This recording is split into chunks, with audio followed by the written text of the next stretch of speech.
In this video, I'll be forging the monkey tool from the ABANA Level I curriculum. We'll be slap punching this tool, and as you see here, I've used my slap punch and I've marked with 2 square center punch marks where I'm going to be punching. I bring it out of the forge and I feel for my 2 center punch marks with the edges of my slap punch, and then you lightly strike the punch and check to make sure that you're centered, your hole's going in the direction it needs to go. In this case I was off a little, so I had to adjust. It's really important to get that in the spot where you want it. And as I get this punch started, I begin to strike a little harder.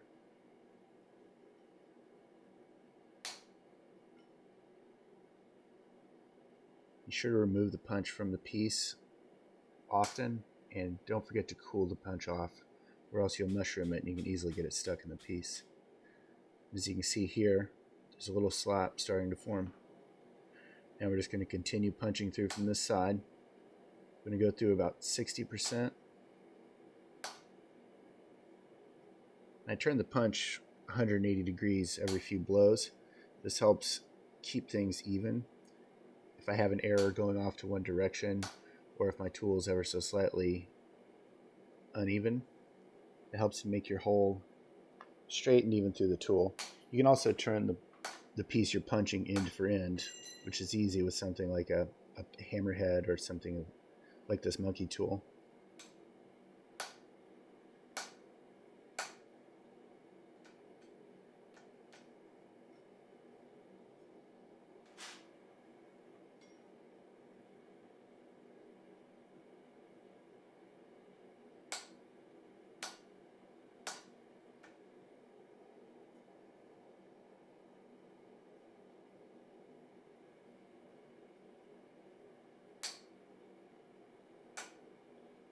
Sort of eyeball the punch and look at the color change on the tip of your punch. That'll tell you about how deep into the tool you're going, and then you can look at your piece and see when you get to the right depth. That's what it should look like as we punch from the first side. Off a little bit, but it should be even up. You can see the slight bulge on the side of the piece, and that's what we're going to look for as we go from the other side. One thing you can also do is line your punch up with the first side of your hole and then just rotate the piece over, and if you keep them in the same place, you'll be really close with your punch. You may have to adjust forward and back a little, and if you move like I did there, you really have to find the spot again. But just take it slow and steady, because you want to get this to line up correctly. Make sure you're straight with your piece. It'll make punching a lot easier. And just like the first side, we're setting the mark with our slap punch.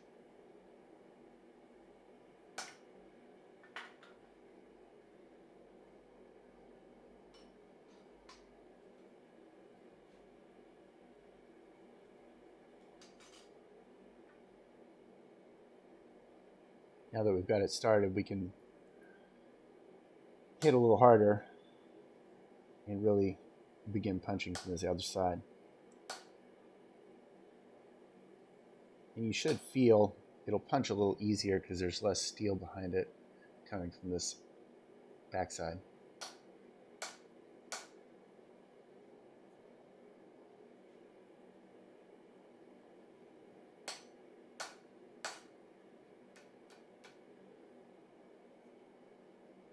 And I'm just cooling my punch in water.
Now I'm going to knock out the slug, and that's what it should look like with your punch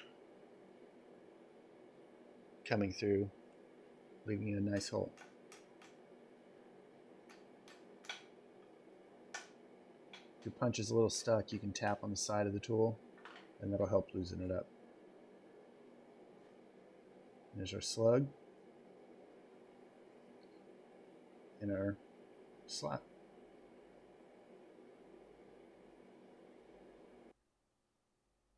The slug should be the same shape as the tip of your punch.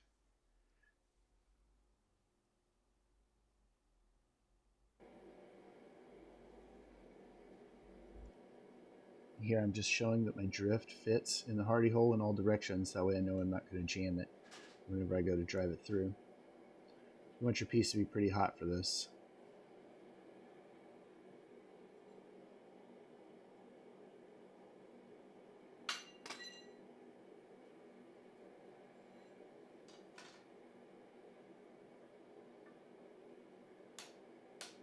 Make sure you are driving this through over your hardy hole or over some other hole.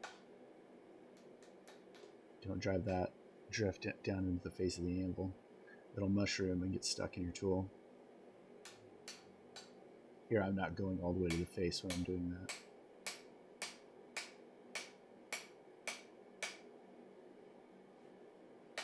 You want to go in until you feel the drift not driving through anymore. You don't want to force it. If you feel like you're not moving, that's a good time to stop.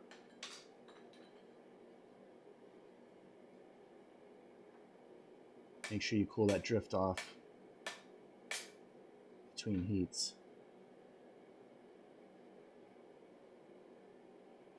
Here I'm holding with a pair of tongs. As I drive this drift into the monkey tool, I'm going to go all the way through.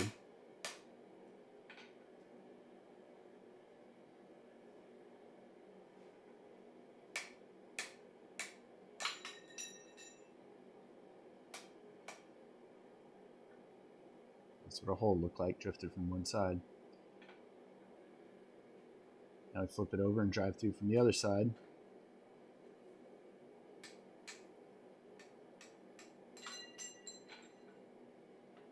That went through pretty easy, so I'm going to flatten the piece out over the face of the anvil. It had a little bit of a bow to it. Now I'll run the drift through again after I've changed the shape of the metal. You don't always have to do that. It's just sometimes something that happens. And remember, that drift is extremely hot, so don't grab it with your hand.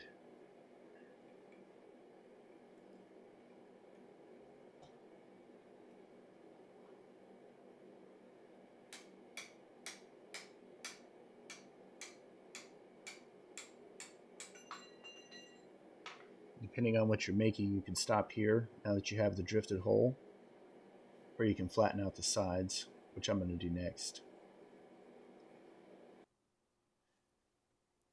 That's what your hole should look like in your monkey tool. And here I'm going to flatten out the sides, sort of like you would do with a hammer. And I'm going to drive this drift in, but I'm not going to go all the way to the 1/2 inch by 7/8 area, and begin flattening down the sides. Work evenly from both sides.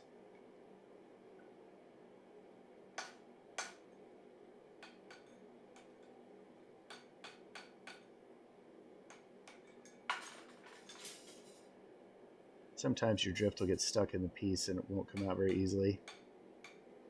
And sometimes you drop it several times.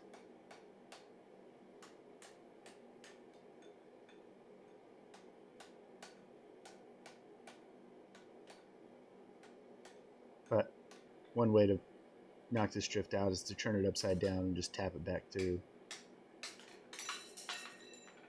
I don't always do that because sometimes the drifts are hard and you can deform the tip if the drifts are soft, and sometimes they can get stuck in the piece. I'm just going to continue flattening the sides, going in from the other side of the tool this time. So we want to get the sides flat and even.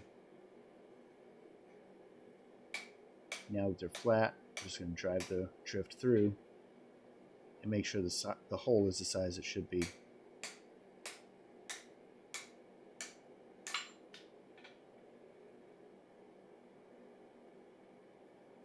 That's what your hole should look like with your flat sides. Now I'm going to take this to the vise. I'm going to mark the center of the working end with a center punch. This will give a mark so that we can drill.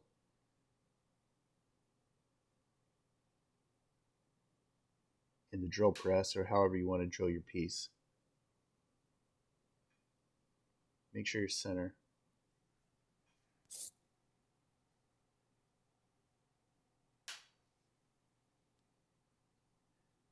Now our piece is chucked in the drill. Make sure it's vertical. Make sure your drill bit's going in right into the center punch mark, and then drill all the way through to the slap punch hole that you just punched and drifted. This is your. I ground my tool down so that it had a slightly convex face and smoothed up the corners. And that's the monkey tool for the ABANA Level I curriculum.